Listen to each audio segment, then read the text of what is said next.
Negatively अगर हम प्रभावित हो जाते हैं तो हम मानसिक रूप से गरीब हैं। और ये जो हमारे ज़िंदगी के जो गैप्स हैं इनको हमें फिल करना है, तो हमें अपने आप पर काम करना है, ना कि हमें औरों से अपेक्षा रखनी है कि वो सुधर जाए और उसकी वजह से मैं खुश रहूँगा या उसकी वजह से मैं दुखी होऊंगा।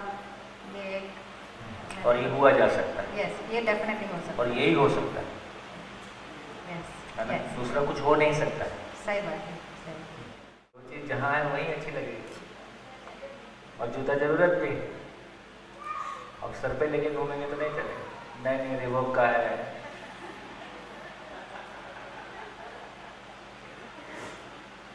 हाँ जी, बढ़िया, बोलिए बोलिए बोलिए, खुल के बोलिए।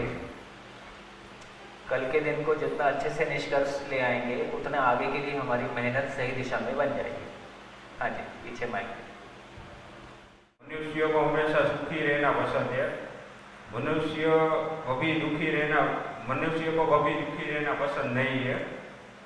संसार में दुख बहुत कम समय के लिए होता है और सुख ज़्यादा समय के लिए होता है, ये मेरा मानना है। अच्छा, योगेश है, मैं गांधीनगर से हूँ। कल हम सेशन में ऑलरेडी थोड़े लेट थे, 10 बजे के बाद आए थे। तो यहाँ पे एक क्वेश्चन चल रहा था कि शादी करनी चाहिए कि नहीं करनी चाहिए। तो मैं और मेरी वाइफ साथ में थे, तो थोड़ा बहुत आपका सेशन भी आगे हो रहा था और आपने लास्ट में बताया कि शादी क्यों करनी चाहिए और कैसे होते के जीवन के आगे आगे की बढ़ाओ। तो पूरे सेशन के दौरान मेरी पत्नी मुझे पूछ कर दी थी ऐसे मार के कि आपने मेरे साथ शादी क्यों की। तो अभी तक मुझे उसका आंसर नहीं है। रात तक जाके मैंने उसको थोड़ा आंसर बताया कि मुझे तेरे साथ पूरे जीवन तक रहना है। तो उसने बोला कि वो तो मुझे पता है कि आपने कहीं से सुन के ये बताया, लेकिन आपके खुद के विचार नहीं अभी है, क्योंकि आज ही बने के विचार, एक दिन में तो आप डेफिनेटली विचार नहीं बना पाएंगे। पता चला कहीं की तो डिसमेंटल हो गई। तो अभी भी मतलब आपका जो इस सेशन में जो विचार और विमर्श का जो चल रहा है, तो अभी वो विचार कंटिन्यूअसली मेरे माइंड में चल रहा है कि शादी हुई तो क्यों हुई।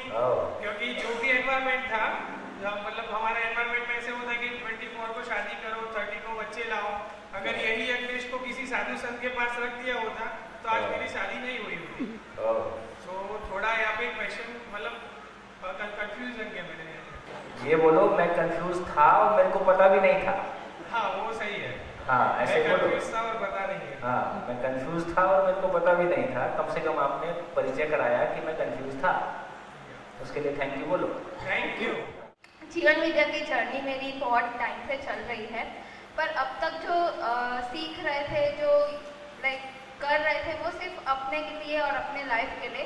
पर आज जब मैं मेरे फियांसे के साथ आई हूँ तो कल एक जो बात आपने बताई कि मैं जिस चीज़ में खुशी मिलती है, मुझे प्रमोशन मिला और सामने वाले को कोई फर्क नहीं पड़ता, वो शायद चीज़ मुझे बहुत अच्छे से क्लिक कर गई कि मेरी खुशी मेरे पास के जो भी कंक्लूजन्स है उस पर रिलेटेड है, सामने वाले इंसान की खुशी उस पर ना भी हो।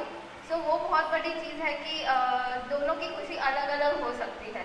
हाँ, अलग अलग हो सकती है और होती भी है, लेकिन ये एक होगी तो ही लंबा चल पाए। अक्सर ये वाला क्वेश्चन इसी एज के लोग पूछते हैं। तो जिनके साथ अभी तक जिए हैं उनके साथ जीने से कोई तृप्ति नहीं है ना, तो नेचुरल है किसके साथ जीना है, ये भी क्वेश्चन मन में आ ही सकता है। तो आप ही बताएंगे कि आपके क्वेश्चन का मीनिंग क्या है, क्यों पूछ रहे हैं, ये क्वेश्चन कहाँ से आ रहा है। किसके लिए? फैमिली के साथ, और क्या लिखा उसमें बोर्ड पे। समझना स्वयं में होता है, जीना परिवार में होता है। भाई परिवार है, फैमिली है, फ्रेंड्स हैं, समाज है, सबके साथ जीते हैं। हाँ, वो इसका मतलब हो गया कि क्यों जीना है और कैसे जीना है। जब कैसे जीना खुलेगा तो फिर बाकी सारा कुछ है, वो सब है। किस किस के साथ जीना है, वो कैसे जीना का सब है। हाँ, तो जो कैसे जीना है खुलेगा उसमें वो बिल्डिंग है, ऐसा हो गया। तो ये क्वेश्चन कैसे जीना है का पार्ट जी। और बोलिए। क्यों जीना है, द पर्पस ऑफ लाइफ, तो वही पता नहीं। नहीं वो ठीक है, अभी पता नहीं को बाद में देखेंगे। तीसरा क्वेश्चन, होगी कुछ दिन तक तो ठीक लगेगा, पर फिर कोई दिन आगे के पॉइंट हमारी जर्नी अलग हो जाती है, क्योंकि खुशी ही हमारी जर्नी है। जहाँ से मेरी खुशी आ रही है वो मेरी जर्नी है, जहाँ से मान लीजिए हस्बैंड की खुशी आ रही है वो उसकी जर्नी है, और दोनों की खुशी का सोर्स ही अलग अलग है ना, और दोनों में कोई कनेक्शन नहीं है, तो हमारी जर्नी में भी कनेक्शन डिस्कनेक्ट हो जाता है। फिर इतना ही होता है कि आज क्या बनाओ। तो किसी के भी बोलने से हमारी ज़िंदगी में कोई रिफ्लेक्शन हमको आ जाए, कोई ऑब्जर्वेशन हमको आ जाए, अभी हम ओरिजिनल ऑब्जर्वर नहीं हैं, जबकि आदमी की एकमात्र ताकत है कि उसमें ओरिजिनल ऑब्जर्वर होने की कैपेसिटी है, संभावना है, वो उसकी आवश्यकता है। मानव एकमात्र एंटिटी है पूरे एग्जिस्टेंस में जिसमें समझने की ताकत है, और ये ना समझना ही हमारा दुख है। तो हम समझने की ताकत का प्रयोग नहीं कर रहे हैं, और उसके फलन में जो हो रहा है उससे सुखी दुखी हो रहे हैं। तो सुखी दुखी होना हमारा काम नहीं है। मानव सुखी दुखी होने के लिए जिस सुख दुख को अभी हम पा रहे हैं उसके लिए हम पैदा नहीं हुए हैं, उसके लिए हम नहीं जी रहे। तो शायद जिंदगी बिल्कुल कहीं और है और हमारा रोना गाना बिल्कुल कहीं और है। जी, दोनों अलग चीज़ है। जिंदा रहना इज मोर ऑफ मटेरियलिस्टिक, जो हम काम कर रहे हैं, और जीना जो आप अभी इनफैक्ट और डीप में जाओगे जिसको जीना कहते हैं असली में, सुविधा भी जीना नहीं है, संवेदनशीलता भी जीना नहीं है, खाली पढ़ाई या रूप बल धन पद वो सब पा के कुछ अचीव करना भी जीना नहीं है। जो हम लोग आज तक नॉर्मली जो लोग ये शिविर नहीं करते 99% तो इसी सब चीज़ों को जीना मानते हैं। So it's a paradigm shift towards thinking what is real life. ये ऑब्जर्वेशन आती है तो जिंदगी शुरू होती है, नहीं तो शुरू ही नहीं होती। और मेरी सारी जिंदगी गिला शिकवा शिकायत में बीतती है ना, कि मटेरियल था कहीं और, तलाश कहीं और है। देखो प्यास लगती है तो पानी ही पीते हैं, मिट्टी का तेल नहीं पीते, पेट्रोल भी नहीं पीते, नारियल का पानी भी नहीं पीते, देसी गाय का घी भी नहीं पीते। 22,000 करोड़ है, 50,000 करोड़ है, जिंदगी को छूता नहीं। ये समझ में आने लायक बात है, धीरे धीरे देखेंगे। मैं कुछ भी कहता हूँ आप उससे बिल्कुल सहमत होने की कोशिश मत कीजिए, है ना, बिल्कुल सहमत मत होजिए। आप असहमत होने के लिए अपना विचार बनाए रखिए, है ना, और यदि सच्चाई होगी तो पकड़ में आएगी। वो जो जीने वाला भाग है वो बिल्कुल अनटच्ड है, और वही हमारी जिंदगी का खालीपन है। तो खालीपन कहीं और है, समस्या बिल्कुल कहीं और है, हमारी शिकायत बिल्कुल कहीं और से है, उसको पूरे करने का प्रयास कहीं और से है, वो पूरी होनी नहीं है। अंतिम निष्कर्ष यही है, सुख दुख साथ साथ है, जीवन एक संघर्ष है, संसार माया। यह हर बुजुर्ग के पास होता है, इसलिए जवान आदमी बुजुर्ग थोड़ा बच के निकल जाता है, उसको लगता है ये निष्कर्ष मेरे को नहीं होना। हाँ जी, और बोलिए। ये सब बोलते हुए मैं नहीं बोल रहा हूँ कि पैसा खराब चीज, ऐसा मीनिंग आप मत निकालो। पैसा हमारी ज़रूरत है, साधन हमारी ज़रूरत है ना, लेकिन दोनों की अपनी जगह है। हाँ जी, नेक्स्ट। नेगेटिवली प्रभावित नहीं होना, तो बात तो वैसे घूम फिर के वहीं पे ही आती है। जैसे लास्ट टाइम भी मैंने आपको बोला था कि जो जैसा है उनको ऐसा एक्सेप्ट कर लो तो अपनी तो मानसिक शांति बनी रहेगी। जो जैसा है हाँ, ऐसा कर पाओ तो, हाँ कर पाओ, होता नहीं है। नहीं होता नहीं है, I am not totally agree. उसके लिए जो तैयारी चाहिए, ठीक है, हाँ। जितना होता है उतना होता होगा, लेकिन फाइनली इससे इतना ही हुआ कि ध्यान चला गया कि नहीं ये वाला कनेक्शन ठीक नहीं है, लेकिन उसको हैंडल कैसे करना है उसकी तैयारी आ गई। हाँ, और आपकी कल की पूरी बात का तात्पर्य ये भी निकल सकता है कि जैसे कोई इंसान जैसा है उनको हमको उनके साथ डील करनी है, मतलब सोसाइटी के साथ, उन लोगों के साथ। तो अगर आप में पॉजिटिव कॉन्फिडेंस है तो आप जैसे हो वैसे बने रहो। मतलब यहाँ कोई एरोगेंट की बात नहीं है, पर अगर अप्रूवल की मेरे को जरूरत ही नहीं है। हाँ। कोई भी टॉपिक है उनमें ये हॉल के लोग मेरे साथ एग्री नहीं हो रहे तो इट्स ओके, पर मैं तो जैसा हूँ वैसा बना रहूँगा। ये कोई एरोगेंट नहीं है, एरोगेंस नहीं है, बिल्कुल वैसे ही है जब 2 + 2 4 है और बाकी आदमी 5 के बोले। हाँ तो 5 बोले तो ठीक है भाई, अपन अपनी बात रख सकते हैं, सामने वाला नहीं मानने के लिए स्वतंत्र है ही है। लेकिन यदि अपने को शंका नहीं है तो हम प्रभावित नहीं होते हैं, हमको पता है ये प्रूवन है, देखा हुआ। हाँ, मतलब दूसरे के अप्रूवल की हमको जरूरत नहीं है। हाँ, ये मूल्यांकन है, उसका सूत्र है स्वमूल्यांकन है तो पर मूल्यांकन नहीं, पर मूल्यांकन है तो स्वमूल्यांकन नहीं। जब हम स्वमूल्यांकन कर पाने में समर्थ होते हैं, सेल्फ असेसमेंट हमको आता है, वो तभी संभव है जब हमको सेल्फ पकड़ में आया। स्वमूल्यांकन है तो पर मूल्यांकन नहीं, पर मूल्यांकन है तो स्वमूल्यांकन नहीं। हमारी जिंदगी की मुसीबत केवल इतनी ही है कि हमको स्वमूल्यांकन नहीं आता है। उसने मेरे को ऐसा बोल दिया, उसने मेरे को मैं सुनने के लिए तैयार ही रहता हूँ किसने मेरे को क्या बोला। तो दूसरों ने मेरे को क्या बोला ये इम्पोर्टेंट नहीं है, मैं खुद के लिए क्या बोलता हूँ ये इम्पोर्टेंट है। जब मैं खुद के लिए कुछ नहीं बोल पाता हूँ तो दूसरों के सर्टिफिकेट मेरे लिए बहुत इंपॉर्टेंट हो जाते हैं। इसका मतलब है कि मैं स्वमूल्यांकन नहीं कर पाता। तो मुझको स्वमूल्यांकन करना आ जाए, सेल्फ असेसमेंट करना आ जाए, तो मैं दूसरों के मूल्यांकन से, दूसरों की टिप्पणियों से, दूसरों की अयोग्यता से प्रभावित नहीं होता। आपको उनका रियलाइजेशन कराने के लिए आई है। एंड द मोमेंट आप अपनी परिस्थितियों को स्वीकार कर लेते हैं, आपकी सक्सेस या फिर एज ए ह्यूमन बीइंग वहीं से ही इनिशिएट हो जाती है। जिंदगी का विद्यार्थी ठीक से होने की आवश्यकता है और अंतिम सांस तक वो एग्ज़ाम देने की ज़रूरत है।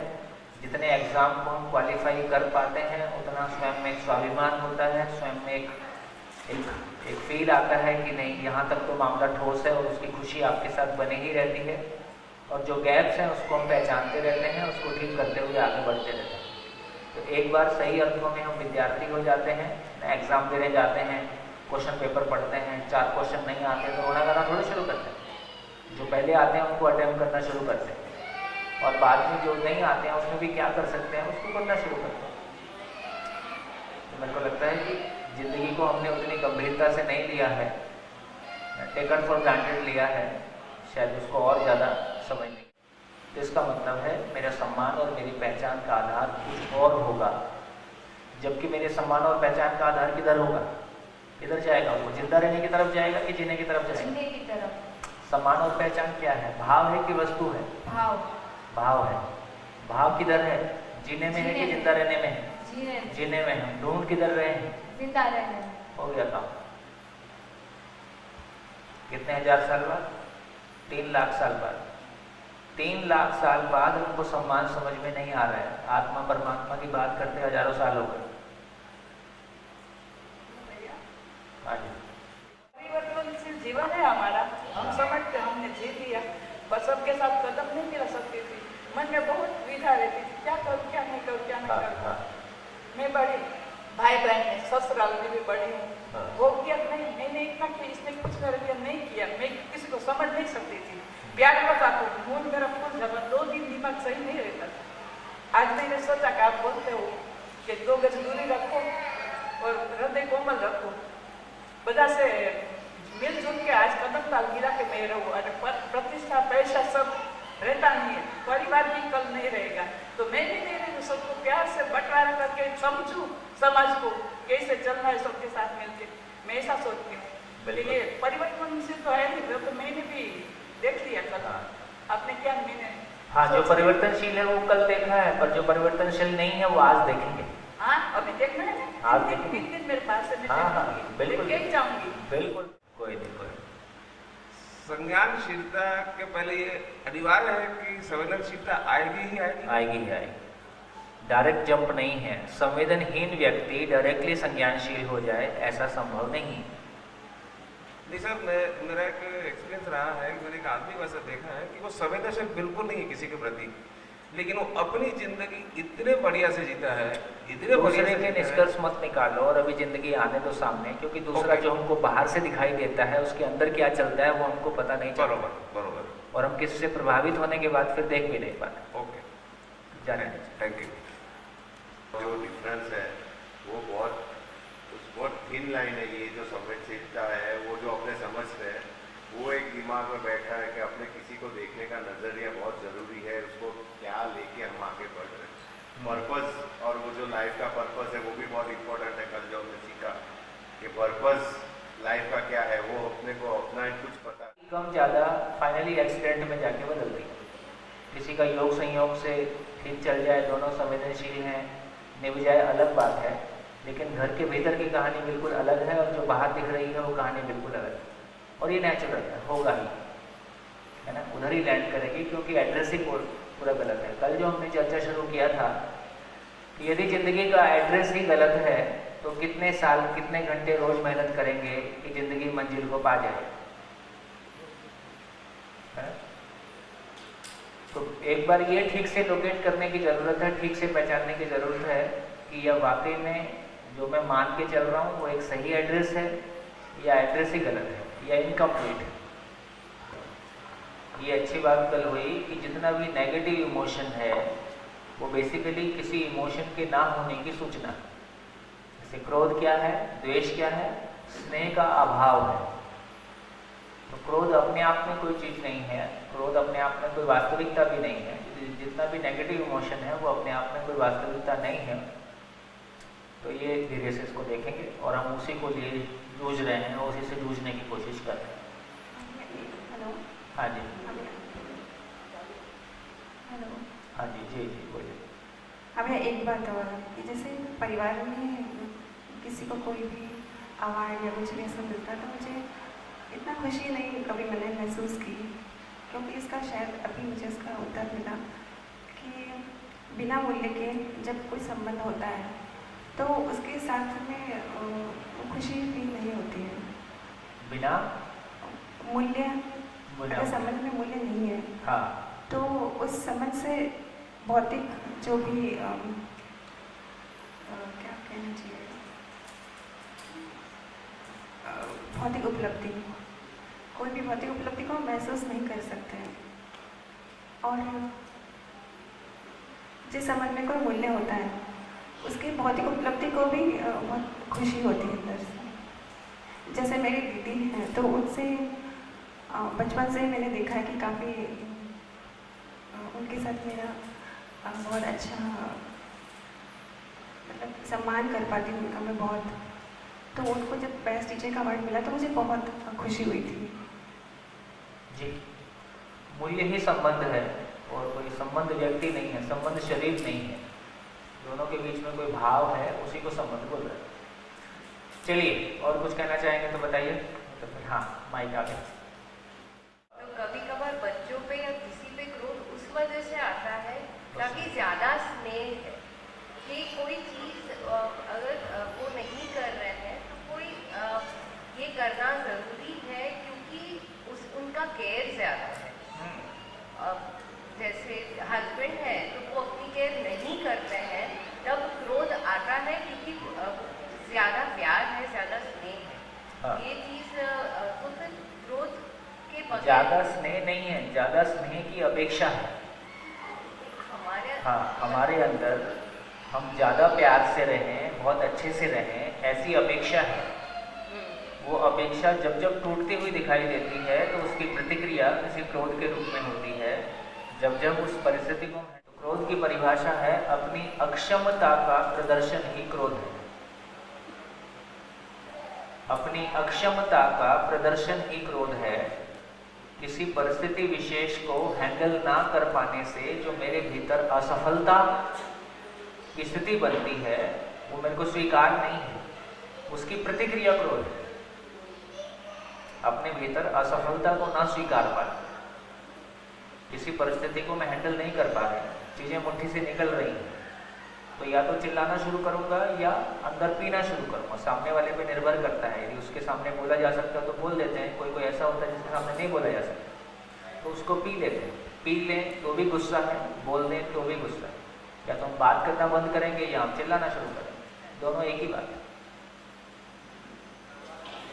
चिल्ला के दूसरे को नुकसान पहुंचाते हैं, अपन थोड़ा हल्के हो जाते हैं, खुद पी लेते हैं तो अपने आप को नुकसान पहुंचाते हैं। वो चीज का समाधान है मेरे अंदर कि मैंने जो जीवन जिया आज तक वो एक पर्पस से थी और जिस पर्पस से मैं दौड़ रहा था वो मेरे अंदर संतुष्टि है। तो मेरा आखिरी पल मेरे शरीर का आखिरी पल है, पर वो मेरे सुख का आखिरी पल नहीं है। क्या यह बात सच है? की जरूरत है कि जो कुछ यहाँ कहा जा रहा है सब उससे अलग हट के कहा जा रहा है। अभी तक हम कह रहे हैं कि युद्ध हमारी वीरता है, यहाँ ये कह रहे हैं कि युद्ध हमारी अयोग्यता है, युद्ध हमारी मजबूरी है। हमको जीना नहीं आता है इसलिए युद्ध करना पड़ता है। तो भाई के बीच में AK-47 की जरूरत कब पड़ती है? जब दोनों को जीना नहीं आता। प्यार से जिएंगे तो काहे के लिए युद्ध की जरूरत पड़ेगी? तो युद्ध हमारी अयोग्यता है, युद्ध हमारी अंतिम मजबूरी है, युद्ध हमारी अंतिम असफलता है। जीना आएगा तो पानी संसार में बहुत है, खूब नहाओ खूब पियो, कोई दिक्कत नहीं। तो बेसिक ग्राउंड को समझना होगा, तब उसके बाद हम चीज़ों को बिल्डअप करेंगे। ये बात ठीक है कि मैं सभी समस्याओं के समाधान के साथ होना चाहता हूँ कि नहीं, अस्तित्व में जो कुछ हो रहा है किसी नियम से है कि नहीं। तो देखिए सारी कहानी कितनी है, सारी कहानी केवल 2 लाइन की है। ये पूरा अस्तित्व किसी नियम से है और मुझ में समझने की अनलिमिटेड ताकत है। दोनों का मिलान हो जाने का नाम जिंदगी है। सिंपल है, इसमें कहीं हस्बैंड और वाइफ बीच में है नहीं। जो मेरे बीच में है वो मेरे ध्यान में नहीं है, और जो है ना तमाम रिश्ते बाद में है। पहले मैं हूँ, मेरा अस्तित्व है, पहले मैं हूँ, मेरा अस्तित्व है। वो मुझको समझ में आया है तो किसी दूसरे के साथ मेरा जीना हो सकता है। अभी मैं और मेरा अस्तित्व मेरी पकड़ में नहीं है और मैं किसी दूसरे के साथ जीना चाहता हूँ तो अपेक्षाओं का निर्वाह होता नहीं है। अपेक्षाएं टूटेंगी, अपेक्षाएं टूटेंगी, हम दुखी होंगे। और सारा अपेक्षाओं के टूटने का इतना ही मतलब है कि पुराना कोर्स कुछ बचा हुआ है उसको पूरा करो। बार बार एग्जिस्टेंस ऐसा बोलता है। हमारी ज़िंदगी में आने वाले तमाम दुखों का इतना ही मतलब है कि कुछ पुराना कोर्स बचा हुआ है जो आपने पूरा भी नहीं किया है, वो आपको बार बार याद दिला। तो इससे मतलब ये क्लैरिटी बनती है शायद से कि मुझे मेरे एग्जिस्टेंस का समझ आ जाता है तो मेरे पास हर पल समाधान। यस। अगर ऐसा कुछ बना होता है कि मेरे पास कोई पल समाधान नहीं है, वह यह दर्शाता है कि मुझे अभी क्लैरिटी नहीं है, क्योंकि एग्जिस्टेंस में तो प्रॉब्लम नहीं है। ये पूरा एग्जिस्टेंस इंक्लूडिंग हमारा शरीर, जहाँ तक हमारी एंट्री हो रही है वहाँ तक देखो कोई प्रॉब्लम नहीं है। इस संसार में जब हम पहली बार लैंड कर रहे हैं वहाँ तक कोई प्रॉब्लम नहीं है। मानव के शरीर से मानव का शरीर ही पैदा होता है, बकरी और गाय पैदा नहीं होती। वहाँ कोई गलती नहीं है। इसका मतलब है एक बच्चा भी पैदा होता है तो जिज्ञासु है, न्याय का याचक है, वहाँ तक भी कोई गलती नहीं है। उसके बाद जो हमने किया है सारी गलती उसमें है। इसका मतलब है कि नेचर को जैसा है वैसा हमने नहीं समझा है। मानव का जो होने का पर्पज़ है वैसा हमने नहीं समझा है। हमने जिंदा रहने को जीना मान लिया है, पैसे को सब कुछ मान लिया है, पद को सब कुछ मान लिया है, सुंदर दिखने को सब कुछ मान लिया है। इतना ही है।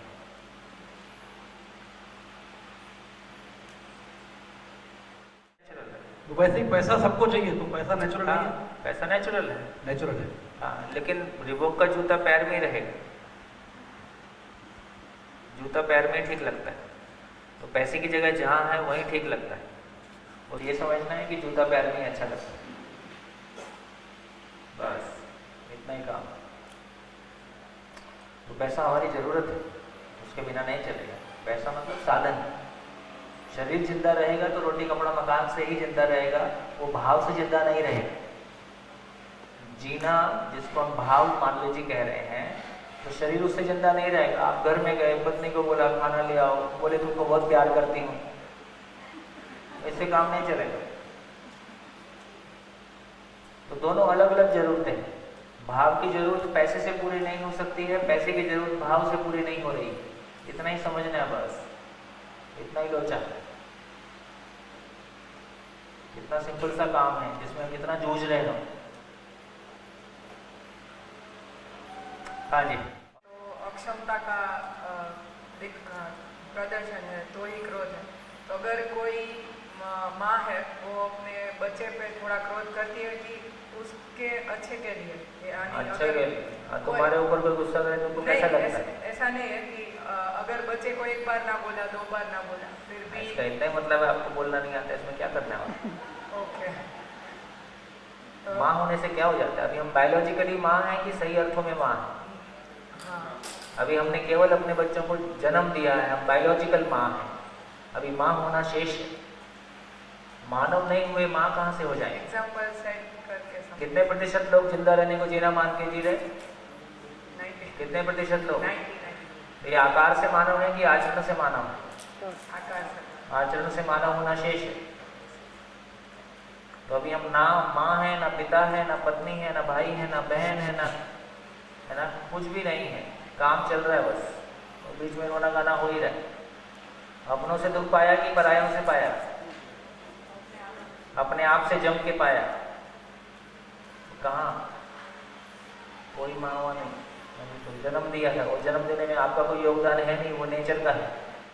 आप तो पहले से सब जी रहे होते हो, तो पहले दिन बताना पड़ता है कि जिसको आप कर रहे हो ये जिंदा रहना है, और अगले दिन सुबह तक ये हो जाता है कि हाँ नहीं जी रहे हैं, अच्छा बताओ फिर क्या करना है, तो फिर बताते हैं, है ना। तो कोई फर्क नहीं पड़ता आपने IIT किया, IIM किया, IAS हो गए, मंत्री हो गए, राष्ट्रपति हो गए, कोई फर्क नहीं पड़ता। जिंदगी के सामने सब छोटा पड़ जाता है। जिंदगी वो कुआं है जिसमें कोई भी उपलब्धि डालो, डालने के बाद कहता है व्हाट नेक्स्ट, खत्म। जब तक कोई चीज नहीं पाई लगता है कोई बहुत बड़ी चीज होगी, पाने के बाद शून्य।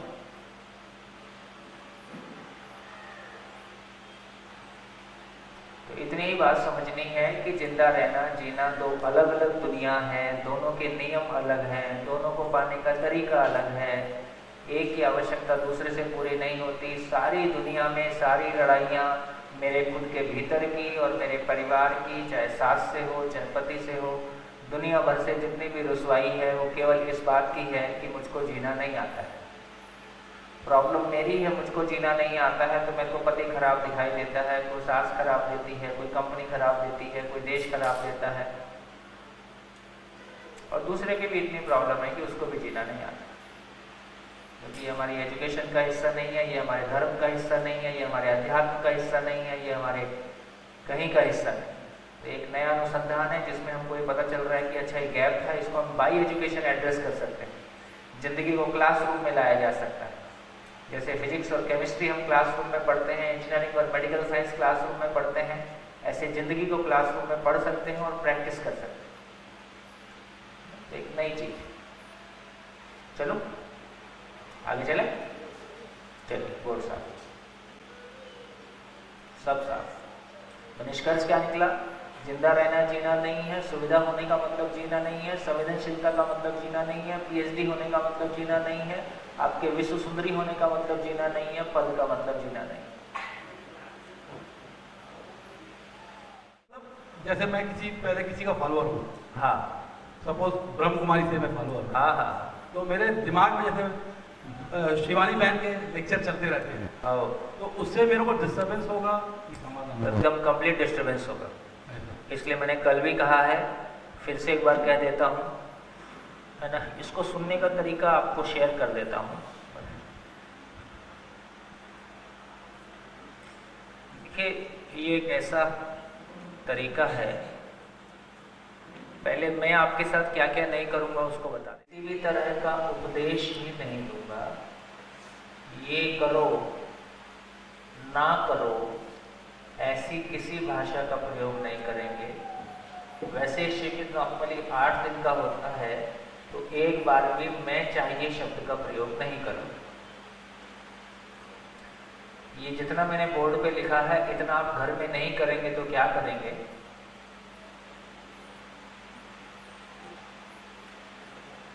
हाँ जी, बड़ा करो उसको।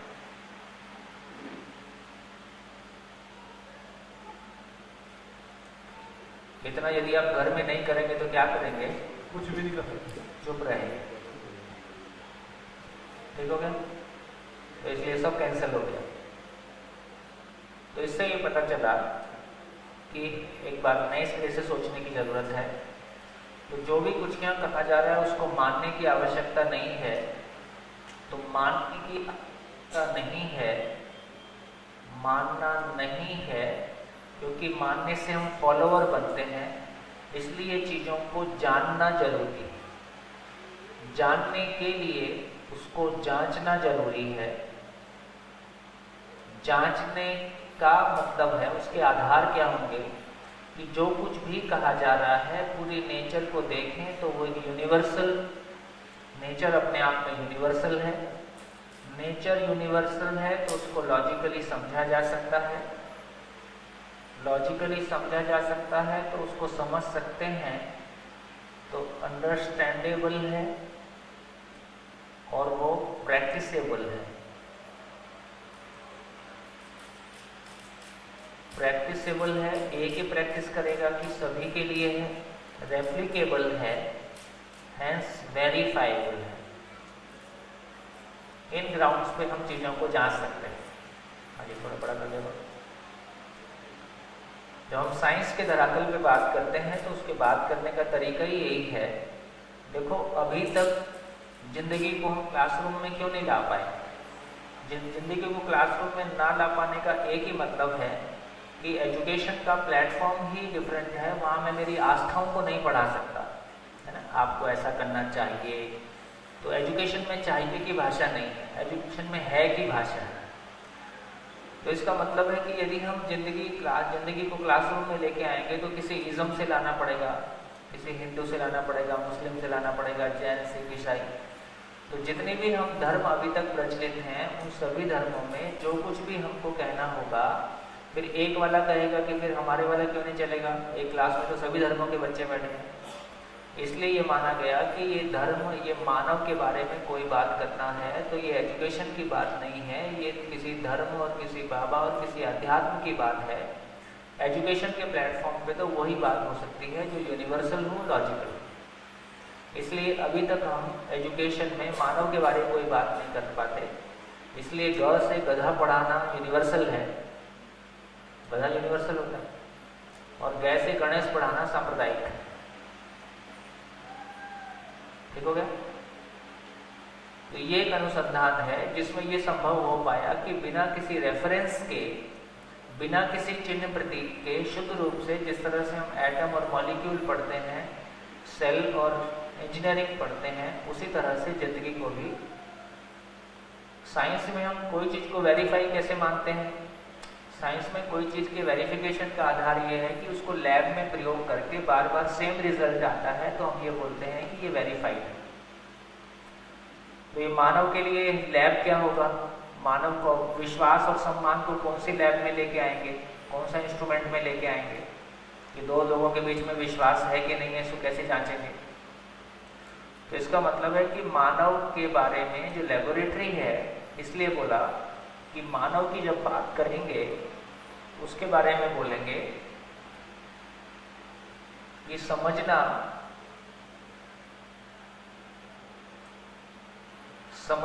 स्वयं में होता है और जीना परिवार में होता है।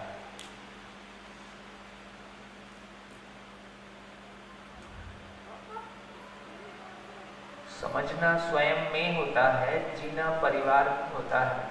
तो परिवार मानवीय संबंधों की, मानवीय समझ की लेबोरेटरी है। एक परिवार में यदि रिलेशन बेहतर होते हैं तो हमको समझ में आएगा कि नहीं आएगा? तो परिवार मानवीय संबंधों की प्रयोगशाला है, एक मानव समझने की प्रयोगशाला है, परिवार उसके समझने के प्रमाण की प्रयोगशाला है। तो समझना स्वयं में होता है, जीना परिवार में होता है। और समझने के लिए हमारे पास जो साधन है कि मेरे पास समझने का टूल क्या है, तो मानव के पास समझने के दो साधन हैं। धरती के सभी मानव के पास में कल्पनाशीलता है, कल्पनाशीलता है और कर्म स्वतंत्रता है। Freedom of work and freedom of thought, ये दोनों मानव के पास है। और समझने के लिए पूरा अस्तित्व मौजूद है, समझने के लिए पूरा अस्तित्व है जो कि किसी नियम से है। मानव का शरीर भी उसका पार्ट है। तो कल्पनाशीलता से उस अस्तित्व को पहचान लेने का नाम शिक्षा है, इसका नाम ज्ञान है ना। दो चीजें ध्रुव हैं। क्या ध्रुव है? एक तरफ मानव में कल्पनाशीलता है, दूसरी तरफ ये एग्जिस्टेंस समझने के लिए आमंत्रण है कि आओ समझो। तो इसका ये भी समझ में आया, अब देखो ये भी ध्यान जाता है कि 3 लाख साल से जब भी मानव इस धरती पे है, ये नियम जो है ये उसके पहले से ही होगा कि नियम उसके बाद बना होगा?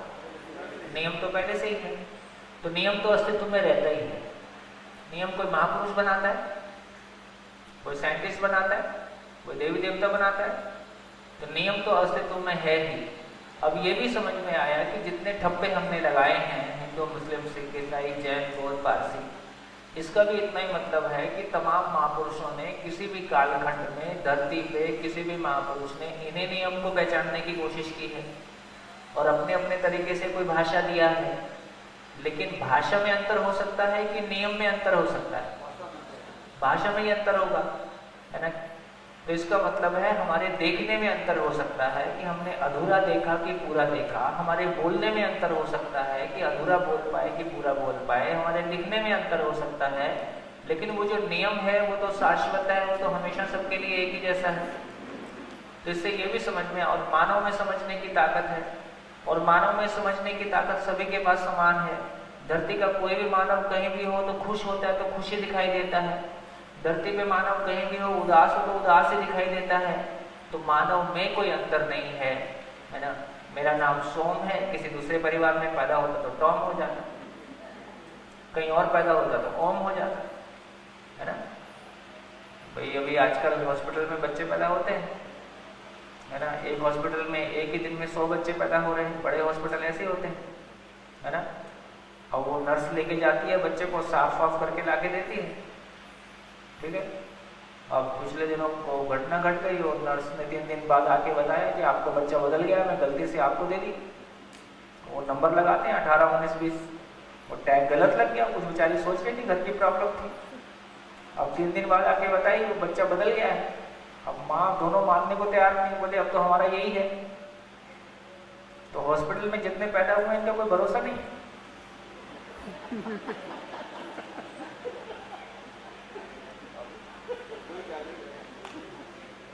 आप अपना मान के जी रहे हो, अच्छी बात।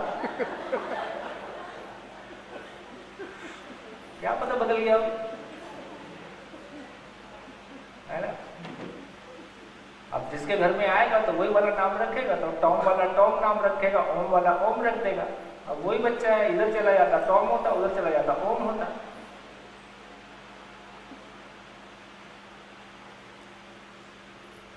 कहने का आशय क्या है? कहने का आशय ये है, किसी दुनिया की किसी भी माँ से पैदा हुआ बच्चे का पालन पोषण जिस धर्म में हो जाएगा वो वैसा ही लगने लगता है। अभी वो नहीं थी, वो ओ माई गॉड थी, कौन थी, मूछ निकालता है तो हिंदू हो जाओ, है ना, पीके थी, अच्छा, है ना। तो ड्रेसिंग है, लेकिन मूल बात की क्या क्या चीज है? दुनिया के सारे मानव को विश्वास पूर्वक जीना ही ठीक लगता है, सम्मान पूर्वक जीना ही ठीक लगता है, अपने वजूद के साथ जीना ही ठीक लगता है, अपने में सफल होना ही ठीक लगता है। ये तो सब में कॉमन है।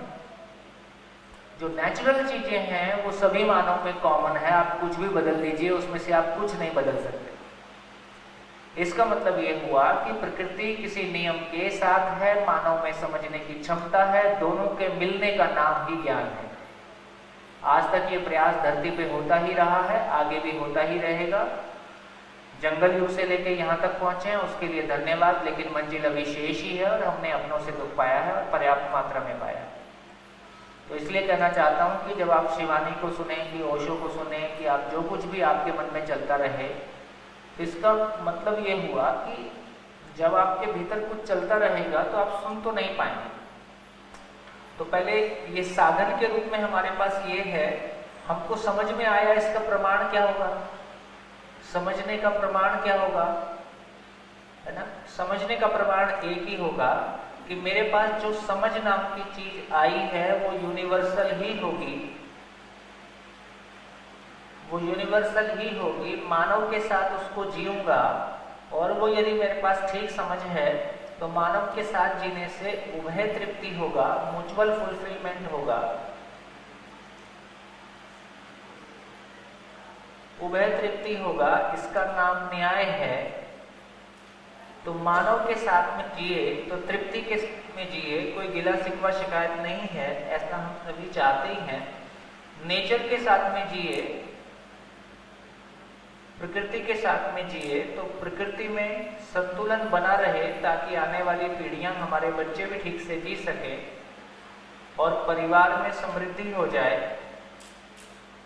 परिवार अभाव की मानसिकता से मुक्त हो जाए। तो कुल मिला के परिवार शिकायत मुक्त, अभाव मुक्त हो जाए, शिकायत मुक्त, अभाव मुक्त हो जाए, इससे ज्यादा एक परिवार कल्पना कर सकता है? एक परिवार अपने में इससे अधिक कोई कल्पना कर सकता है कि वो शिकायत मुक्त, अभाव मुक्त हो जाए? ठीक हो गया। इससे समझ में आया कि अब मैं शिवानी सुनूं कि ओशो सुनूं कि राम सुनूं कि कृष्ण सुनूं कि बुद्ध सुनूं, है ना, साधना करूं कि कुछ भी करूं, फाइनली आचरण का प्रमाण क्या होगा? आचरण का प्रमाण जीना ही होगा। आचरण का प्रमाण, है ना, जीना ही होगा, और जीना परिवार के स्वरूप में ही होगा। तो इसका मतलब ये हुआ कि मैं अपने परिवार के स्वरूप में जी पाऊं, और ऐसा हो पाया तो ये भय मुक्त समाज, ये भय मुक्त समाज की ओर जाएगा। ये हमारे आचरण का प्रमाण होगा। ऐसा हो गया तो किससे पूछना पड़ेगा कि मैं सही हूं कि गलत हूं? ये स्वयं सिद्ध है। अब इसके बाद किससे पूछने की आवश्यकता नहीं पड़ेगी। और ये नहीं होता है तो अधूरापन है ही है, और उसकी तलाश हमको पूरा करने की रहेगी। तो ये क्लैरिटी हमारी बनती है। इसलिए ये भी कहा जा रहा है कि जो कुछ कहा जा रहा है उसको सुन पाए। सुनना एक बड़ी घटना है, सुनना एक बड़ी घटना है। तो सुनने के लिए एक बड़ा काम है कि जो कुछ कहा जा रहा है वो स्वयं के लिए है, आपकी पत्नी के लिए और आपके पति के लिए नहीं है।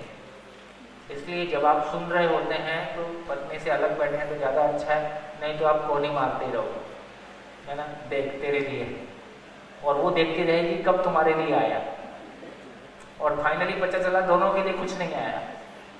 क्योंकि जब आपके लिए आया आपने उधर सरका दिया, जब उसके लिए आया उसने इधर सरका दिया। तो इसका मतलब है स्वयं के लिए सुनना है, दूसरे के लिए नहीं सुनना है। कैसे इसको ध्यान बनाए रखें।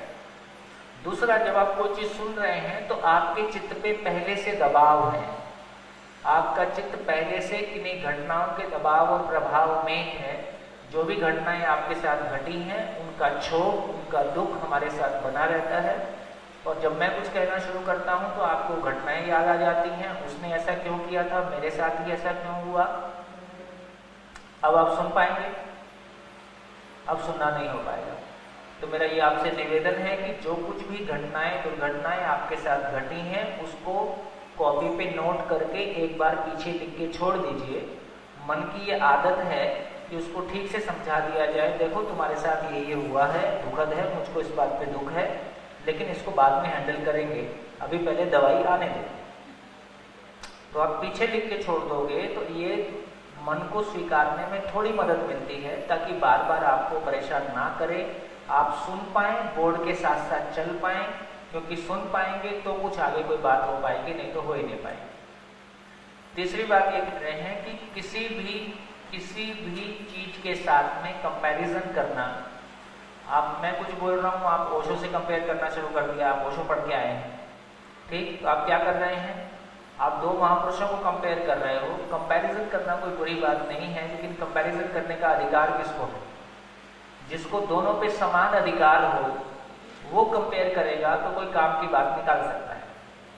अभी अक्सर होता ये है कि हमारा अधिकार किसी पे भी नहीं होता है, और केवल अपने अहम की तुष्टि के लिए, अपने अहंकार के पोषण के लिए कि मैं तो पहले से जानता हूँ, या जानता तो तुम्हारी जिंदगी में वो रिजल्ट होता। तो सूचनाओं को सुन लेने से जानना नहीं होता है ना। सूत्र है, समझ है तो गलती नहीं, गलती है तो, है ना, समझ नहीं। इसका मतलब यदि कोई चीज मेरे समझ में है तो मेरे आचरण में होगी। उसका दूसरा सूत्र है, सुना हुआ सुनाने के काम आता है, समझा हुआ जीने के काम आता है।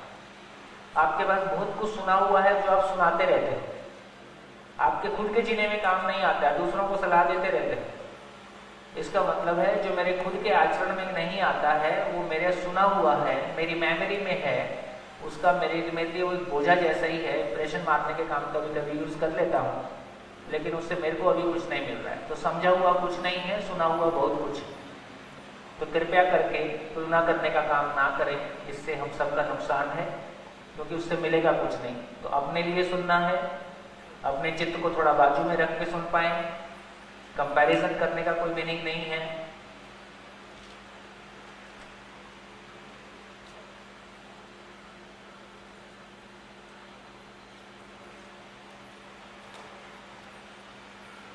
चौथी बात एक और है जो हम चर्चा करेंगे चर्चा करने के दौरान जब भी आप कोई एग्जाम्पल देंगे तो थर्ड पर्सन का एग्जाम्पल नहीं देंगे, इतिहास को बीच में नहीं लाएंगे। रामायण में ऐसा हुआ था, महाभारत में ऐसा हुआ था। सीधे सीधे अपनी बात करेंगे, अपनी जिंदगी में घटी घटनाओं की बात करेंगे, कल्पना लोक से बात नहीं करेंगे, थर्ड पर्सन से बात नहीं करेंगे, है ना। तो कल्पना लोक से भी बात नहीं करनी है। मान लो ऐसा हो जाता है जैसा अभी इन्होंने सिचुएशन बताई युद्ध में, कितनी बार ऐसा हुआ तुम्हारे साथ युद्ध में, मरने वाले थे, पानी नहीं मिला,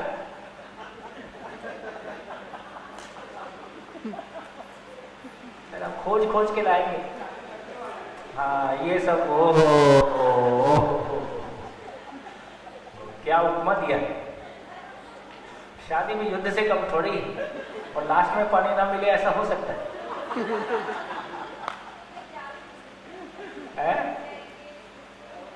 हाँ ठीक है, फिर ठीक, मेरा थोड़ा समझने में गैप हुआ।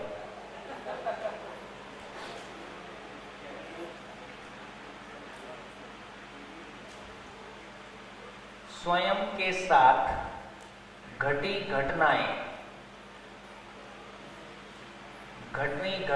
चर्चा में लाएंगे, थर्ड पर्सन की बात नहीं करेंगे। और तो ऐसा हम करेंगे तो हम कहीं पहुंचेंगे। ये डायरेक्टली, ये एकदम डायरेक्ट जिंदगी से आमना सामना है ना। अपन कोई किस्से कहानी की बात नहीं करेंगे, तो ना मैं कोई रेफरेंस लाऊंगा, सीधे सीधे आपके बारे में कोई कहूँगा और सीधे सीधे आपको जांचना होगा और रिस्पॉन्ड करना होगा।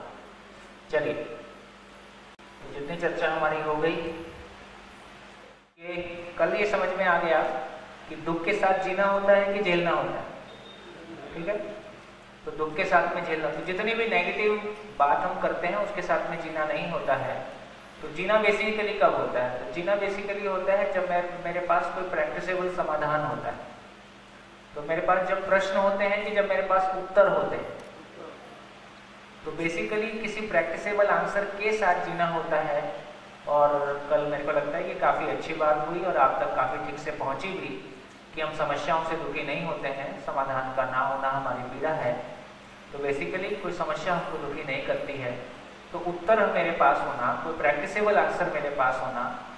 तो एक आदमी की जिंदगी में कितने प्रश्न हो सकते हैं? जो लोग पहली बार शिविर कर रहे हैं उनसे बात हो रही है। एक आदमी की जिंदगी में कितने प्रश्न हो सकते हैं, उसको गिना जा सकता है कि नहीं गिना जा सकता? नहीं गिना जा सकता। हो गया काम। देखो, जब गिना भी नहीं जा सकता है तो आंसर तो बहुत मुश्किल बात है, तो समाधान तो बहुत दूर की बात है। तो हमेशा प्रॉब्लम रहेगी और हमेशा दुख रहेगा ही, बीच बीच में खाकरा फाफड़ा। थोड़ा सा खुश होने के लिए कुछ तो कभी कभी बीच में हंस लिया करेंगे, कैसे?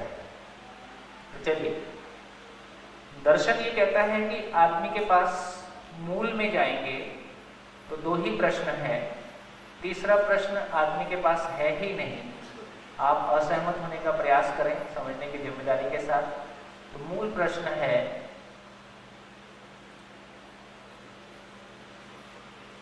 क्यों जीना है और कैसे जीना है। जब मैं ये कह रहा हूं कि क्यों जीना है, तो मैं जिंदगी में पाना क्या चाहता हूं, मेरी जिंदगी का लक्ष्य क्या है, पर्पस क्या है, और कैसे जीना है का मतलब है उसको पाने का तरीका क्या है। इतना ही पूछना चाहता हूं। तो संसार के सभी मानव के पास, जितने चले गए, जितने हैं और जितने आएंगे, सबके पास मूल प्रश्न दो ही हैं, क्यों जीना है और कैसे जीना है। इन दोनों का उत्तर मेरे पास नहीं है तो मेरे को अनंत प्रश्न जैसा दिखाई देता है। तो आप ढूंढने की कोशिश करें कि तीसरा कोई क्वेश्चन हो सकता है तो बताइए। तीसरा क्वेश्चन,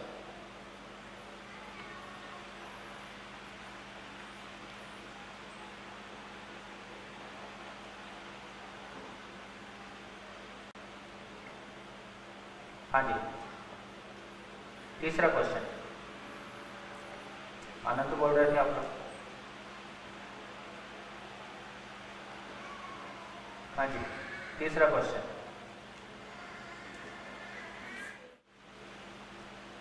तो जिनके साथ अभी तक जिए हैं उनके साथ जीने से कोई तृप्ति नहीं है, है ना? तो नेचुरल है किसके साथ जीना है, ये भी क्वेश्चन मन में आ ही सकता है। तो आप ही बताएंगे कि आपके क्वेश्चन का मीनिंग क्या है, क्यों पूछ रहे हैं, ये क्वेश्चन कहाँ से आ रहा है। किसके लिए? फैमिली के साथ, और क्या लिखा उस बोर्ड पे। समझना स्वयं में होता है, जीना परिवार में होता है। भाई परिवार है, फैमिली है, फ्रेंड्स हैं, समाज है, सबके साथ जीते हैं। हाँ, वो इसका मतलब हो गया कि क्यों जीना है और कैसे जीना है। जब कैसे जीना खुलेगा तो फिर बाकी सारा कुछ है, वो सब है, सब है। किस किस के साथ जीना है, वो कैसे जीना का सब है। हाँ, तो जो कैसे जीना है खुलेगा उसमें वो बिल्डिंग है, ऐसा हो गया। तो ये क्वेश्चन कैसे जीना है का पार्ट जी। और बोलिए। द पर्पस ऑफ लाइफ, तो वही पता नहीं, वो ठीक है, अभी पता नहीं को बाद में देखेंगे। तीसरा क्वेश्चन, तो बेसिकली इन दोनों क्वेश्चन का आंसर नहीं है, जिसके उसकी प्रतिक्रिया में वो आंसर आ रहा है। मूल क्वेश्चन 2 है, क्यों जीना है, कैसे जीना है। इसमें तृप्ति हो गई तो उसके बाद फिर तीसरा क्वेश्चन नहीं है। तृप्ति नहीं हुई, वहीं से सारे क्वेश्चन है। हाँ जी, बढ़िया। और बोलिए तीसरा क्वेश्चन।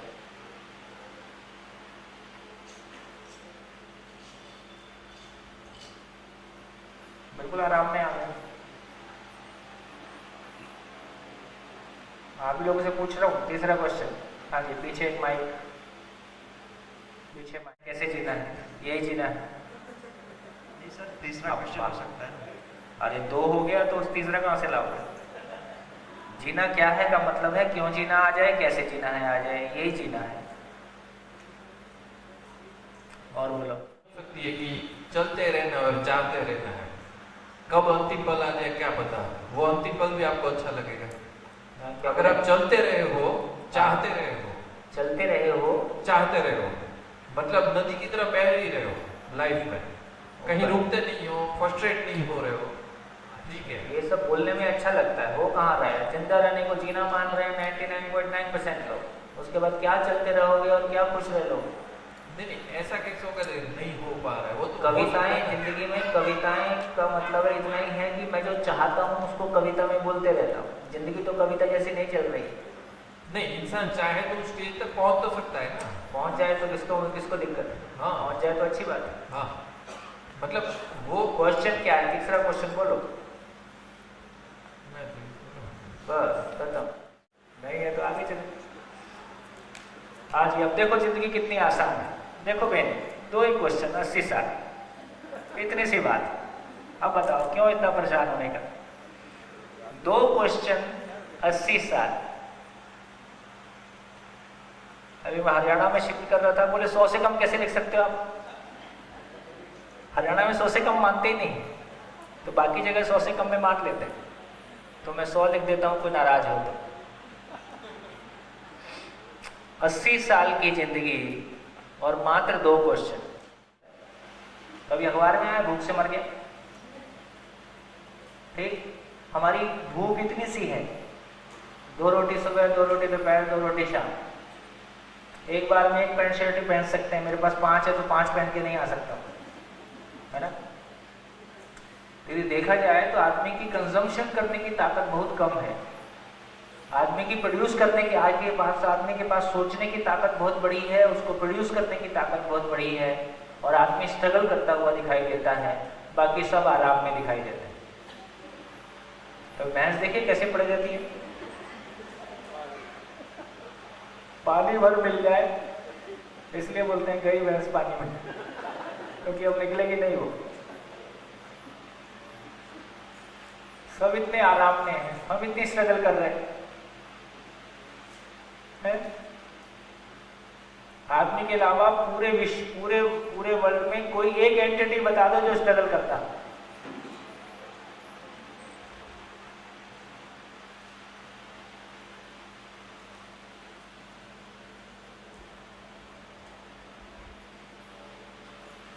चलिए, इन 2 प्रश्नों, ये 2 प्रश्न जिसके पास हैं, ये 2 प्रश्न जिसके पास हैं उसका नाम विद्यार्थी है।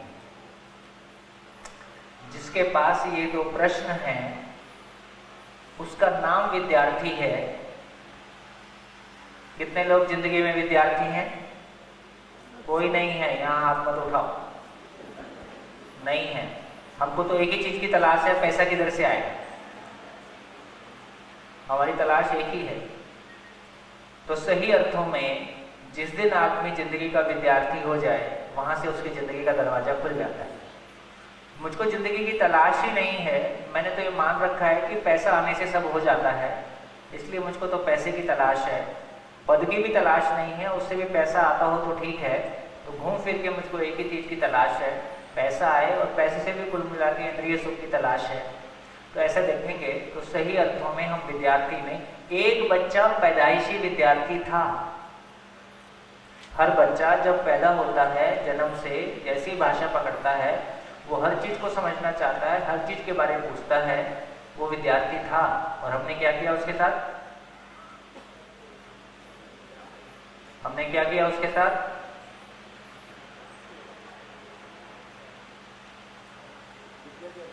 है? विद्या की अर्थी निकाल दी।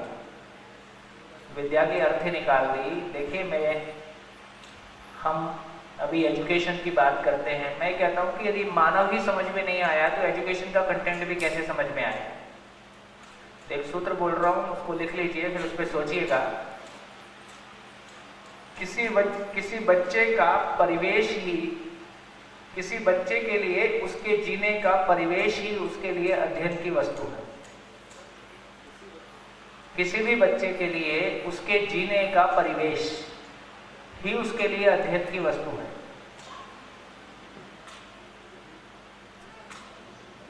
जीने का परिवेश, परिवेश मतलब जिस वातावरण में वो जीता है ना। जैसे एग्जाम्पल लेते हैं, एक 2 साल के बच्चे के लिए जीने का परिवेश क्या है? एक 2 साल के बच्चे का जीने का परिवेश क्या है?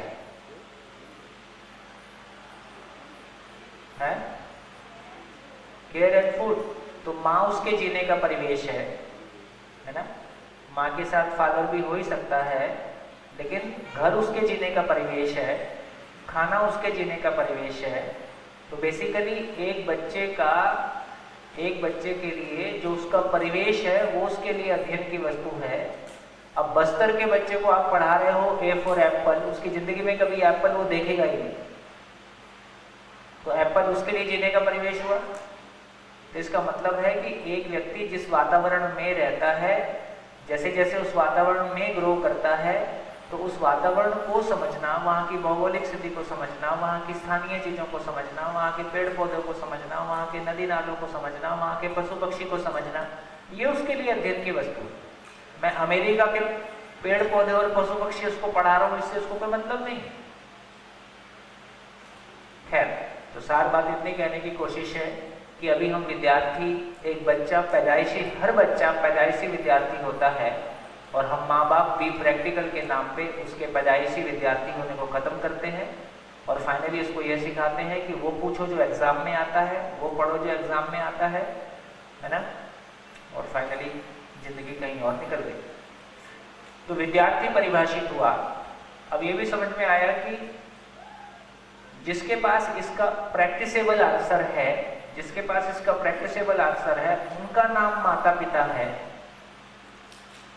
उनका नाम माता पिता है, उसका नाम गुरु है। तो माता पिता और गुरु परिभाषित हो गए। तो माता पिता किसको बोलेंगे? जिनको क्यों जीना है, कैसे जीना आता है, उसमें माता पिता होने का मिनिमम क्वालिफिकेशन। नहीं तो आपका लाइसेंस कैंसल, डिस्क्वालीफाइड। सो हम लोग बायोलॉजिकल माँ बाप हैं। सही अर्थों में माँ बाप होना अविशेष है। सही अर्थों में पति पत्नी नहीं है, क्योंकि पति पत्नी होने का भी क्वालिफिकेशन इतना ही है कि हमको क्यों जीना है, कैसे जीना है की क्लैरिटी हो। यदि नहीं भी है तो कम से कम साथ मिलके उसकी तलाश में है, उसके लिए काम कर रहे हैं, दोनों मिलके विद्यार्थी हैं, दोनों मिलके रूम पार्टनर हैं, दोनों मिलके 2 अच्छे दोस्त हैं। तो मेरे को लगता है कि पति पत्नी के रिश्ते की जीने की योग्यता अभी हमारी नहीं है। हम 2 अच्छे मित्र हो जाएं, जो एक घर में, एक कमरे में साथ साथ रहते हैं और मिलके अपनी जर्नी की तलाश करते हैं, उसको समझने का प्रयास करते हैं। अभी तो हम विद्यार्थी वाली जीवन में ज़्यादा हैं, पति पत्नी का तो अभी मामला आगे है। तो कम से कम हम पति पत्नी अभी विद्यार्थी हो जाएं और एक रूम पार्टनर की तरह साथ में रहें, तो भी ज़्यादा रिश्ता बेहतर होगा जैसा अभी है उसकी तुलना में। जहाँ ये उत्तर दिया जाता है उसका नाम विद्यालय है, उसका नाम घर है। इसलिए घर को विद्यालय हो जाने की आवश्यकता है और विद्यालय को घर हो जाने की आवश्यकता है। बहुत कुछ निकल के आएगा यहाँ से।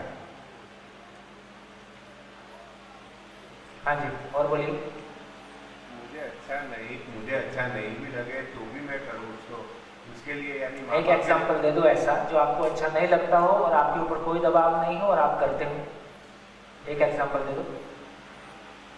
माँ बाप के लिए कुछ भी करते हैं मेरे को। हाँ, माँ बाप के लिए कुछ करते हैं, उतना अच्छा भी नहीं लगता है फिर भी करते हैं। नहीं, अच्छा लगता है फिर भी करते हैं। अच्छा लगता है तो करते हो, तो आपको अच्छा लगता है इसलिए करते हो। नहीं, अच्छा नहीं भी लगा तो भी उनके लिए तो भी करते हो। उनकी रिस्पॉन्सिबिलिटी। अच्छा नहीं लगता है फिर भी करते हैं, मत करो, फिर देखो क्या होता है। वो रिस्पॉन्सिबिलिटी नहीं छोड़ सकता है। हाँ, रिस्पॉन्सिबिलिटी, यदि रिस्पॉन्सिबिलिटी नहीं निभाएंगे तो कैसा लगेगा? खराब लगेगा, इसलिए करते हैं।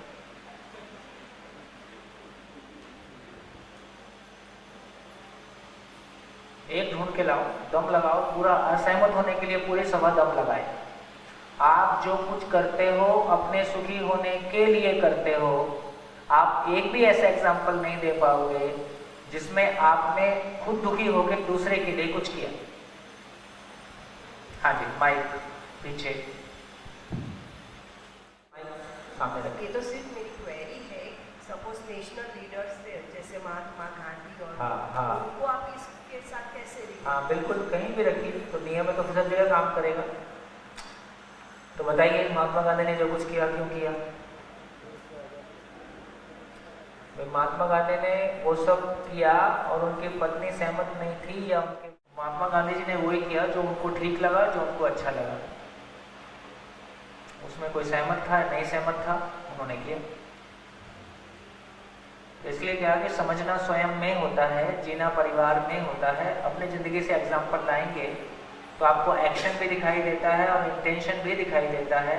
क्या किया, क्यों किया, दोनों दिखाई देता है तो समझ में आएगा। अपनी जिंदगी से ढूंढो। जोपर हस्बैंड को वाइफ को खुद के खुशी के लिए नहीं है, वाइफ की खुशी के लिए। मत रहो, कौन बोला? वहीं रहो माँ के साथ। नहीं तो फिर वो कहीं और दूसरी बाजू वाइफ दुखी रहेगी और वाइफ को दुखी रहने तो क्या फर्क पड़ता है? अब माँ दुखी हो रही है, नहीं तो माँ को दुखी होने दिया। ये तो एग्जाम्पल की, मैं भी एग्जाम्पल ही दे रहा हूँ, मैं थोड़ी आपके लिए बोल रहा हूँ। नहीं, इसमें तो हमने ये चूज किया कि माँ को दुखी होने दो, क्योंकि माँ के दुखी होने को झेला जा सकता है, पत्नी के दुखी होने को झेलना मुश्किल है।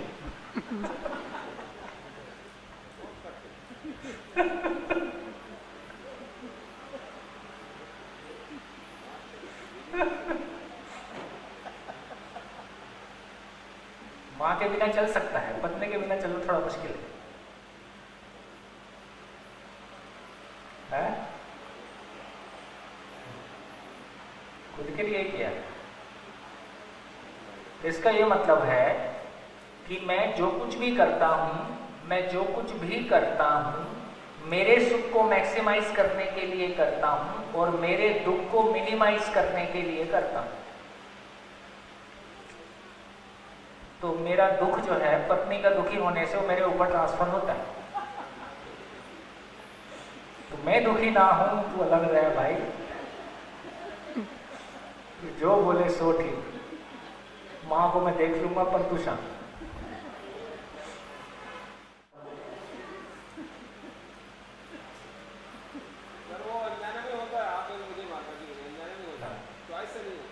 हाँ हाँ जी, हाँ भैया माइक।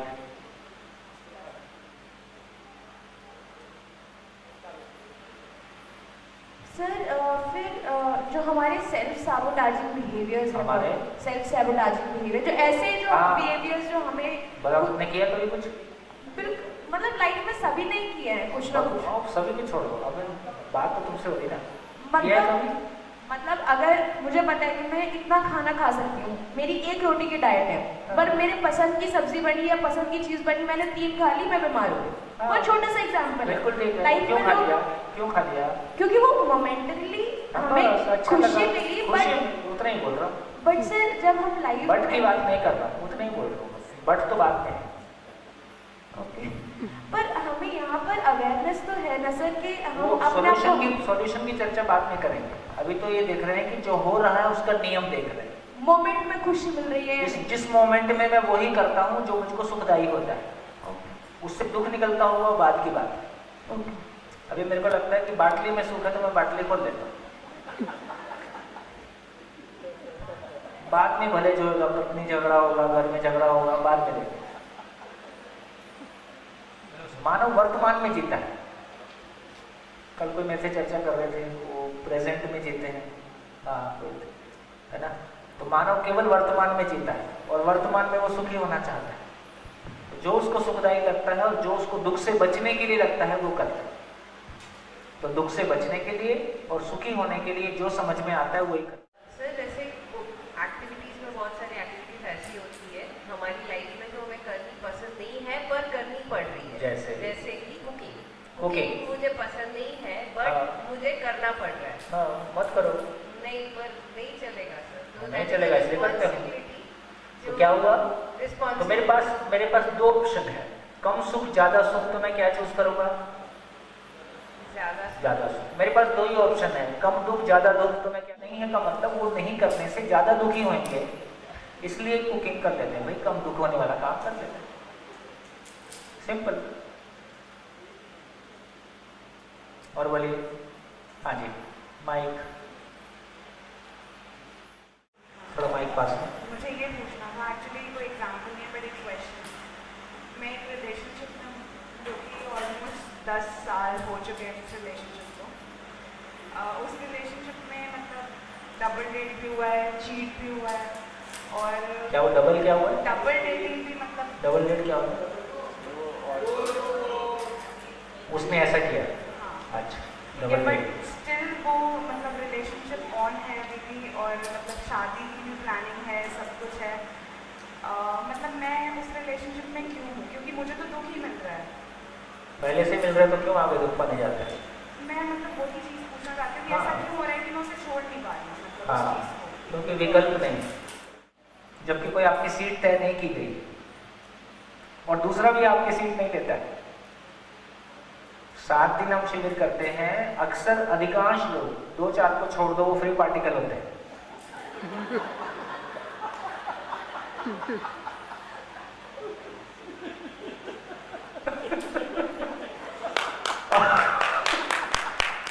तो ठहर जाओ, गाने में याद आ रहे।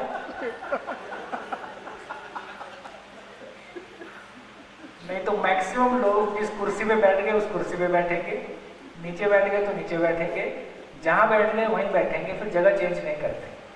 इसका मतलब यह हुआ कि एक तरह से हमने जहां सुख पाया है हम उसको जल्दी से बदलना नहीं चाहते। ये आदमी का बिल्कुल जो एक कंफर्टेबल जोन मिल गया, जो एक कंफर्टेबल जहां उसने अपना जुड़ाव बना लिया, और खासकर इस तरह की चीजों में, वहां तो आदमी नहीं करना चाहेगा। लेकिन सामने वाला ऐसा शंका पैदा कर दिया है कि कुछ सोचने की जरूरत है ना। तो वहां एक सोचने की जरूरत है ना। इसलिए आपके पास तो आपके पास तो एक ही विकल्प है, तो नेचुरल है आप तो वहां ईमानदार हो अपनी जगह पे, तो आपको विड्रॉ करना नहीं चाहोगे। लेकिन सामने वाला कुछ ऐसा कर रहा है जिसमें कि सोचने की जरूरत है। तो मानव जो कुछ भी करना चाहता है अपने सुख के लिए करना चाहता है, लेकिन आपको जो कुछ कर रही हो उसमें सुख के साथ कुछ दुखी होने के भी सिम्टम दिखाई दे रहे हैं। तो मन में एक विकल्प आता है कि भाई कंटिन्यू करना है, नहीं करना है, एक कन्फ्लिक्ट शुरू हो गया। सारा कन्फ्लिक्ट को देखो, लेकिन क्या है, हम सुखी होना चाहते हैं कि दुखी होना चाहते हैं? फाइनली हम सुखी ही होना चाहते हैं, और उसमें कुछ दुखी होने के सिम्टम्स आ रहे हैं, इसलिए हम बोलो। बात ये है कि मतलब वही ट्रस्ट इश्यूज पे बात आ जाती है। हाँ।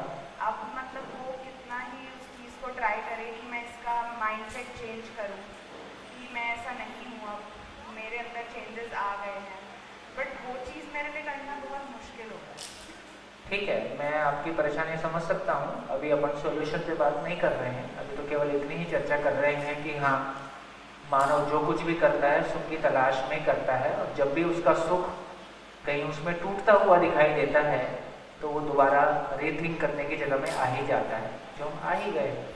ठीक है, धीरे से और देखते हैं कैसे क्या करें। हाँ जी, अभी आगे चलते हैं। माइक।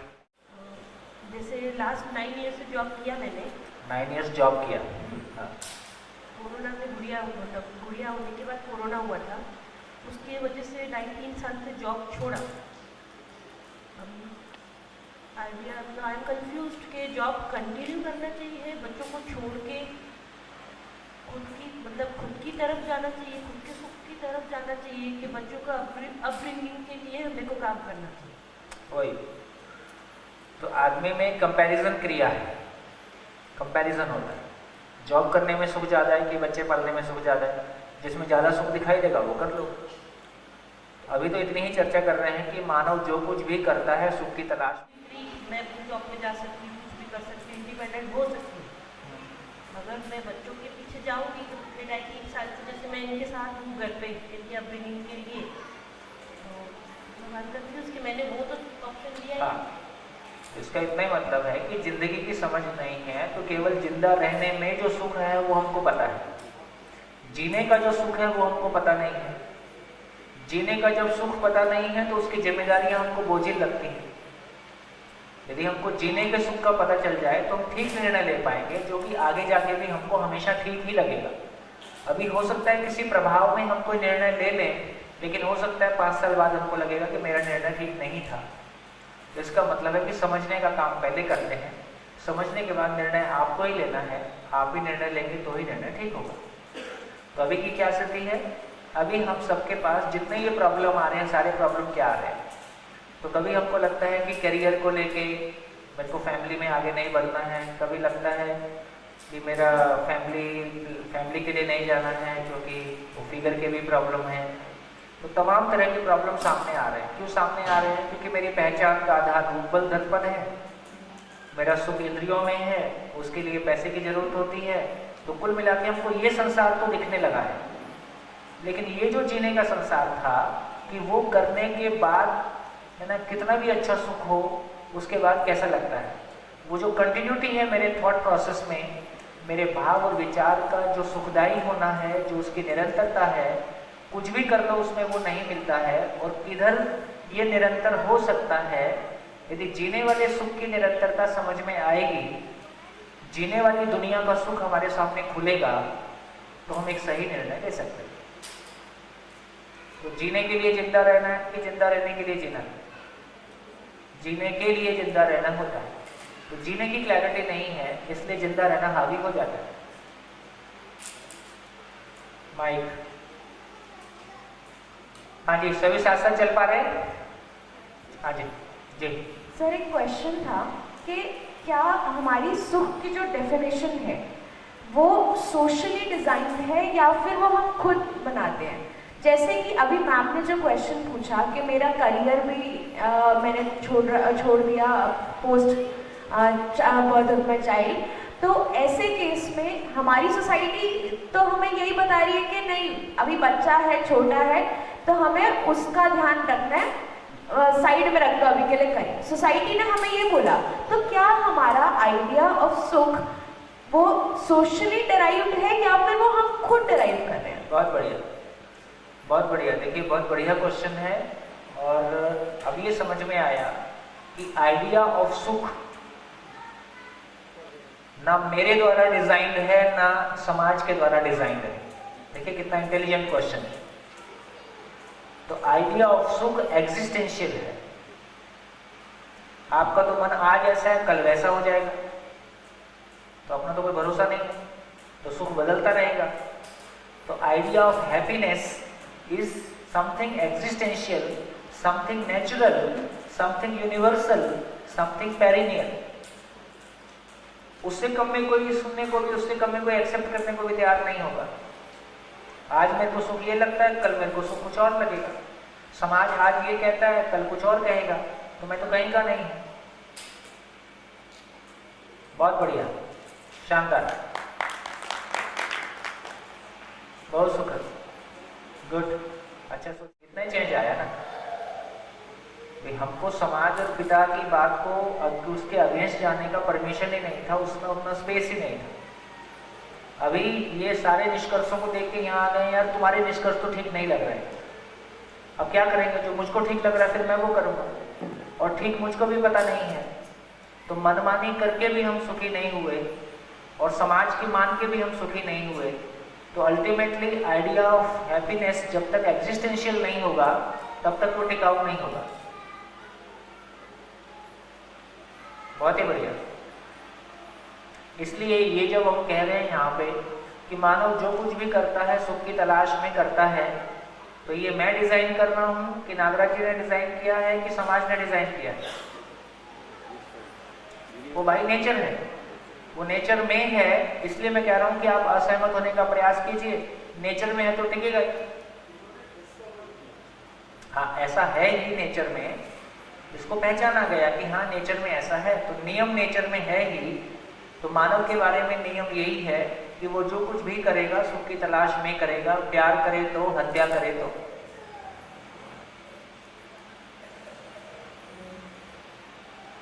हाँ जी, कहाँ पहुंचे? पहुंच गए? पहुंच गए? तो क्या समझ में आया? क्या समझ में आया? इस पूरी चर्चा से क्या समझ में आया? इसका निष्कर्ष क्या निकला? यदि मानव जो कुछ भी करता है अपने सुखी होने के लिए करता है, तो इसका निष्कर्ष क्या निकला?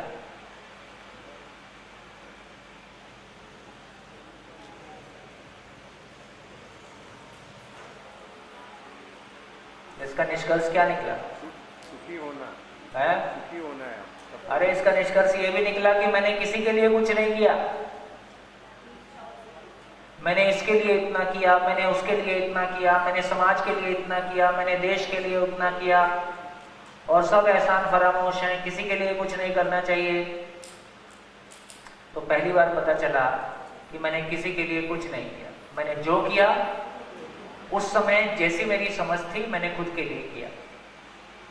दबाव में किया तो, प्रभाव में किया तो, जैसी मेरी समझ थी, जैसी मेरी मान्यता थी, उसके हिसाब से मैंने जो कुछ किया मेरी खुशी के लिए किया।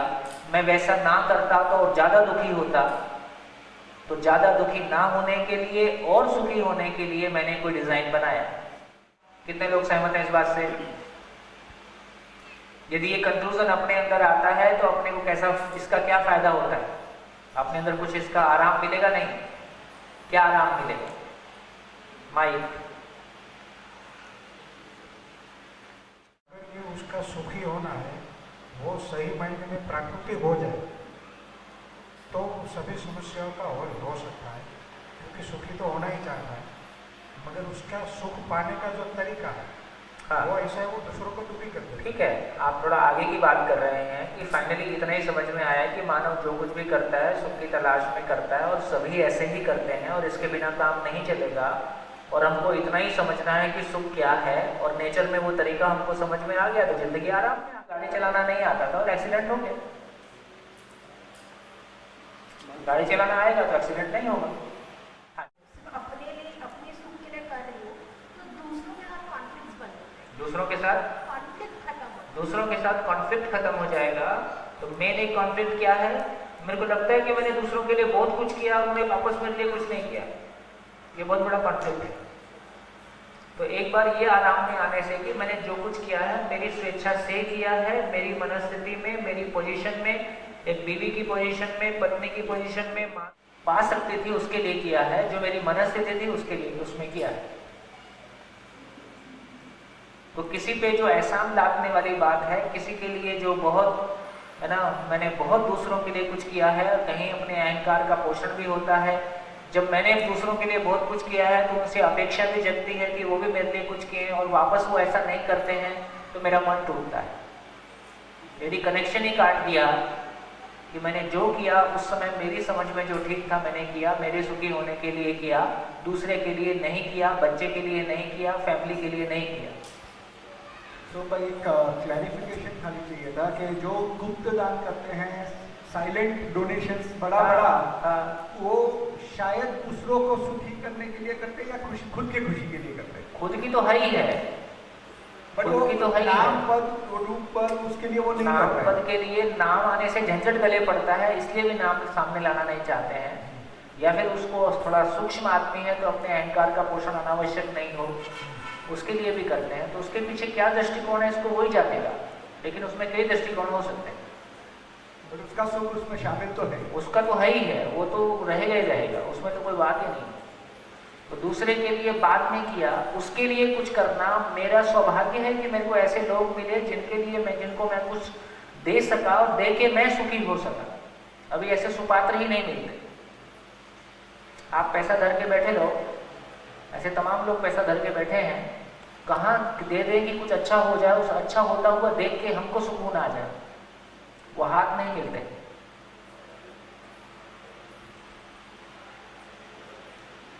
हाँ जी, ब्रेक। बढ़िया, कैसा लग रहा है?